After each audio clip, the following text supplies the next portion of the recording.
আসসালামু আলাইকুম। বাংলা সংবাদে সবাইকে স্বাগত জানাচ্ছি ফিরোজ তোহা। শুরুতেই বিআরবি কেবলস সংবাদ শিরোনাম। আবারও মধ্যপ্রাচ্যে ভয়াবহ তৃতীয় বিশ্বযুদ্ধ শুরু হয়ে গেছে। এই যুদ্ধ এতটাই তীব্র আকার ধারণ করেছে যে মার্কিন যুক্তরাষ্ট্র ও ইসরায়েলের বিরুদ্ধে ইরান ভয়াবহ আক্রমণ চালাচ্ছে। চলছে হামলার পর হামলা। আর এরই মাঝে আমাদের হাতে এসে পৌঁছেছে ইরান, ইসরায়েল ও যুক্তরাষ্ট্রের মধ্যে যে ভয়াবহ যুদ্ধ চলছে, যুদ্ধের সর্বশেষ গুরুত্বপূর্ণ সবথেকে তাজা আপডেট সংবাদ। প্রথমেই জানাবো, আমিরাতে হামলার জন্য মার্কিন সামরিক দুঃসাহসিকতা দায়ী। আবারও সংযুক্ত আরব আমিরাতে হামলা চালিয়েছে ইরান। ইরানের হামলায় সংযুক্ত আরব আমিরাতে তেল শোধনাগার এবং বিভিন্ন গুরুত্বপূর্ণ স্থাপনা এক এক করে ধ্বংসস্তূপে পরিণত হচ্ছে। মধ্যপ্রাচ্যে যুদ্ধের দামামা আরও জোরালো হয়ে উঠেছে আজ। সংযুক্ত আরব আমিরাতের আকাশসীমায় ইরান থেকে ছোড়া একাধিক ব্যালিস্টিক ও ক্রুজ ক্ষেপণাস্ত্র প্রতিহত করার দাবি করেছে দেশটির প্রতিরক্ষা বাহিনী। একই সময় ফুজিরা বন্দরের একটি তেল শোধনাগারে ড্রোন হামলার পর ভয়াবহ অগ্নিকাণ্ডের খবর পাওয়া গেছে। মার্কিন যুক্তরাষ্ট্রের কনসুলেটকে লক্ষ্য করে হামলা চালানো হয়েছে। এরপর জানাবো, আরব আমিরাতকে গুড়িয়ে দিতে চায় ইরান। দ্য মিডল ইস্ট আইয়ের প্রতিবেদন। ইরান ইসলামী প্রজাতন্ত্রের উপর যুক্তরাষ্ট্র ইসরায়েলের আগ্রাসনের জবাবে সংযুক্ত আরব আমিরাত বা ইইউকে কঠোর নিশানা করার পরিকল্পনা করছে বলে সৌদি আরব ও ওমানকে জানিয়েছে ইরান। দৃশ্যত এটি আবুধাবি এবং তার প্রতিবেশী দেশগুলোর মধ্যে দূরত্ব তৈরির একটি পদক্ষেপ হতে পারে বলে ধারণা করা হচ্ছে। এদিকে যুক্তরাষ্ট্রের পরিকল্পনা নিয়ে যে শঙ্কার কথা জানালো নৌবাণিজ্য সংস্থা।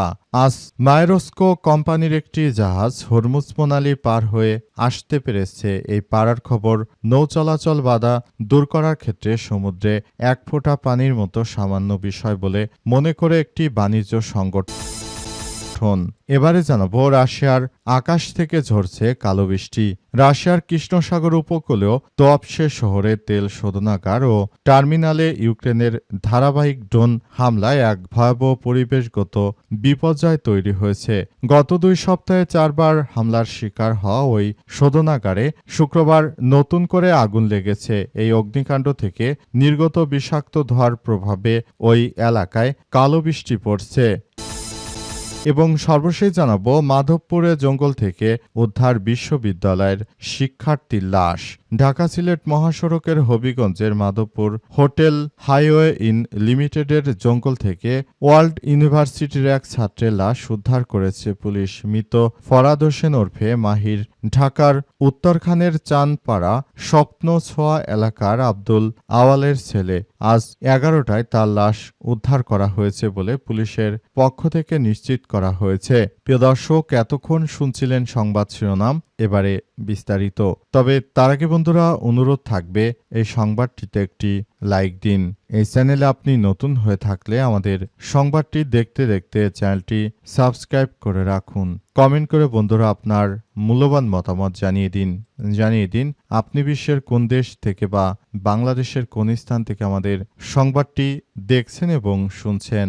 আর বন্ধুরা, গাজা যুদ্ধে আপনি যদি নিরীহ ফিলিস্তিনিদের ভালোবেসে থাকেন, কমেন্টে ইয়েস লিখে পুরো বিশ্বকে আমাদের এই সংবাদটি দেখার সুযোগ করে দিন। এবারে বিস্তারিত। আমিরাতে হামলার জন্য মার্কিন সামরিক দুঃসাহসিকতা দায়ী। মধ্যপ্রাচ্যে যুদ্ধের দামামা আরও জোরালো হয়ে উঠেছে। সংযুক্ত আরব আমিরাতের আকাশসীমায় ইরান থেকে ছোড়া একাধিক ব্যালিস্টিক ও ক্রুজ ক্ষেপণাস্ত্র প্রতিহত করার দাবি করেছে দেশটির প্রতিরক্ষা বাহিনী। একই সময় ফুজিরা বন্দরে একটি তেল শোধনাগারে ড্রোন হামলার পর ভয়াবহ অগ্নিকাণ্ডের খবর পাওয়া গেছে।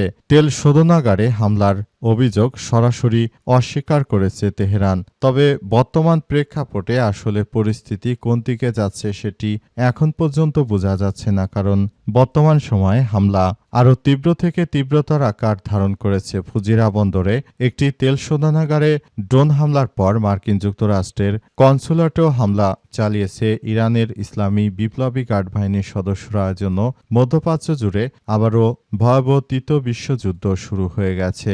মার্কিন যুক্তরাষ্ট্র এবং দখলদার ইসরায়েলি বাহিনীর বিরুদ্ধে ইতিহাসে সব থেকে ভয়াবহ হামলা চালানো হচ্ছে। হামলায় পুরো পরিস্থিতি সবকিছু নস্যাৎ করে দেওয়া হচ্ছে। মধ্যপ্রাচ্য জুড়ে মার্কিন যুক্তরাষ্ট্র এবং দখলদার ইসরায়েলি বাহিনীর বিরুদ্ধে বড় ধরনের সংঘাতময় পরিস্থিতির মধ্য দিয়ে এগিয়ে যাচ্ছে বিশ্ব এবং বিশ্বের সবকিছু আসলে পরিস্থিতির উপর নিয়ন্ত্রণ করছে।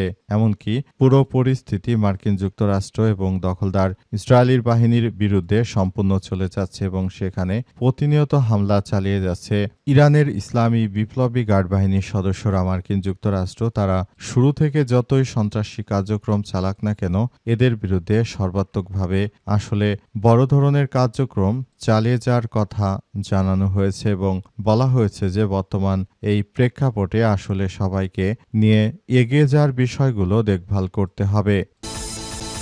আরব আমিরাতকে গুঁড়িয়ে দিতে চায় ইরান, দ্য মিডল ইস্ট আইয়ের প্রতিবেদন। ইরান ইসলামী প্রজাতন্ত্রের উপর যুক্তরাষ্ট্র ইসরায়েলের আগ্রাসনের জবাবে সংযুক্ত আরব আমিরাত বা ইইউ এর কঠোর নিশানা করার পরিকল্পনা করছে বলে সৌদি আরব ও ওমানকে জানিয়েছে দেশটি। দৃশ্যত এটি আবুধাবি এবং তার প্রতিবেশী দেশগুলোর মধ্যে দূরত্ব তৈরি করার একটি পদক্ষেপ হতে পারে বলে ধারণা করা হচ্ছে। আজ মিডল ইস্ট আইয়ের এক প্রতিবেদন থেকেই তথ্য জানা গেছে। প্রতিবেদনে বলা হয়েছে 28 ফেব্রুয়ারি ইরানে যুক্তরাষ্ট্র এবং ইসরায়েলের আগ্রাসন শুরুর পর তেহরানের সবচেয়ে বেশি পাল্টা হামলার শিকার হয়েছে আরব আমিরাত। ফলে ইরানের পাল্টা আঘাতে দেশটি সবথেকে বেশি ক্ষতিগ্রস্ত হয়েছে। এদিকে আজ ভোরে আরব আমিরাতের ফুজায়রা পেট্রোলিয়াম স্থাপনায় আবারও হামলা চালানো হয়েছে।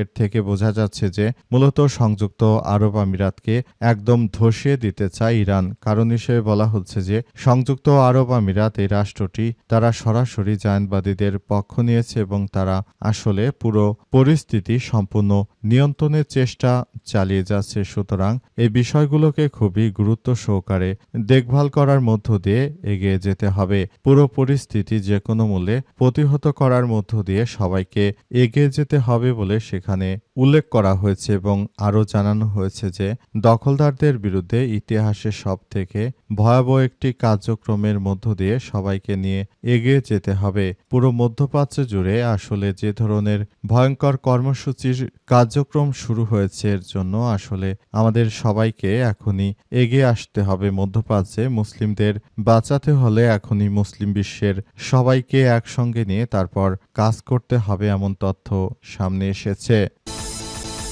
যুক্তরাষ্ট্রের পরিকল্পনা নিয়ে যে শঙ্কার কথা জানালো নৌ বাণিজ্য সংস্থা। সোমবার মায়েরস্কো কোম্পানি একটি জাহাজ হরমুজ প্রণালী পার হয়ে আসতে পেরেছে। এই পারার খবর নৌ চলাচলের বাধা দূর করার ক্ষেত্রে সমুদ্রে এক ফোঁটা পানির মতো সামান্য বিষয় বলে মনে করছে একটি বাণিজ্য সংগঠন। স্বতন্ত্র ট্যাঙ্কার মালিক ও অপারেটরদের প্রতিনিধি করে একটি সংস্থা ইন্টারট্যাঙ্কর ব্যবস্থাপনা পরিচালক টিম ইউলিক্স বিবিসি রেডিও 4 টুডে প্রোগ্রামে বলেছে এটা ছিল খুবই কড়াকড়ি পরিস্থিতির মধ্যে নিবিড় পাহারার পার হয় একটি মাত্র জাহাজ। আটকে থাকা বাকি জাহাজগুলোর জন্য এটা নাটকীয় কোনো পরিবর্তন আনবে না। সেখানে জাহাজ চলাচলের জন্য পুনর্গঠিত কোনো নিরাপত্তা দল বা সমন্বয় ব্যবস্থা নেই। তাই আমাদের সদস্যরা মৌলিক কিছু প্রশ্ন তুলেছে যে যাতায়াতের এই প্রক্রিয়া কে শুরু করবে বলেই ইউলকিংস কর্তৃপক্ষের সাথে জাহাজের পক্ষ থেকে যে যোগাযোগ করবে এবং সবচেয়ে গুরুত্বপূর্ণ প্রশ্ন হলো চলাচলের সময় যদি জাহাজটি ইরানি বাহিনীর বাধার মুখে পড়ে তাহলে বিকল্প ব্যবস্থা কি হবে বলেন এই পরিচালক। ইউলকিংস বলেছেন মালিকরা এই গুরুত্বপূর্ণ প্রশ্নগুলোই করেছেন এবং জাহাজে থাকা ক্রু বা কর্মীদের সাথে এ বিষয়ে আলোচনা করছেন তারা বলে এমন তথ্য সামনে এসেছে। রাশিয়ার আকাশ থেকে ঝরছে কালো বৃষ্টি। রাশিয়ার কৃষ্ণসাগর উপকূলীয় তোয়াপস শহরের তেল শোধনাগার এবং টার্মিনালে ইউক্রেনের ধারাবাহিক ড্রোন হামলায় এক ভয়াবহ পরিবেশ বিপর্যয় তৈরি হয়েছে। গত 2 সপ্তাহে 4 বার হামলার শিকার হয় এই শোধনাগারে। গত শুক্রবার আরও নতুন করে আগুন লেগেছে। এই অগ্নিকাণ্ড থেকে নির্গত বিষাক্ত ধোঁয়ার প্রভাবে ওই এলাকায় কালো বৃষ্টি পড়ছে এবং প্রায় 30 মাইল উপকূল এলাকায় তেল ছড়িয়ে দূষিত হয়ে পড়েছে। পরিবেশবাদীরা একে সোভিয়েত ইউনিয়নের পতনের পর রাশিয়ার অন্যতম ভয়াবহ পরিবেশগত বিপর্যয় হিসেবে বর্ণনা করেছে। অগ্নিকাণ্ড থেকে সৃষ্ট ঘন কালো ও ঝাঁঝালো ধোঁয়া তোয়াপস্যে শহরের আকাশে ঢেকে ফেলেছে। এই ধোঁয়া থেকে বৃষ্টির মতো তৈলাক্ত বিষাক্ত ফোঁটা বাসিন্দাদের উপর পড়ছে, যাকে স্থানীয়রা কালো বৃষ্টি বলছে। পরিবেশ রক্ষা গ্রুপ ইকোডিফেন্সের প্রধান ভ্লাদিমির স্লিভিয়াক সতর্ক করে বলেছেন, বাতাসে ক্যান্সারের কারণ হতে পারে এমন বেনজিনের মতো ক্ষতিকর উপাদান মিশে গেছে। এটি জনস্বাস্থ্যের জন্য চরম ঝুঁকিপূর্ণ। দূষণের কারণে উপকূলীয় এলাকায় মৃত মাছ ও ডলফিন ভেসে আসতে দেখা গেছে। রাশিয়ার প্রেসিডেন্ট ভ্লাদিমির পুতিন গত সপ্তাহে হামলার বিষয়টি স্বীকার করলেও একে বড় কোনো হুমকি নয় বলে মন্তব্য করেছে বলে নিশ্চিত হওয়া গেছে।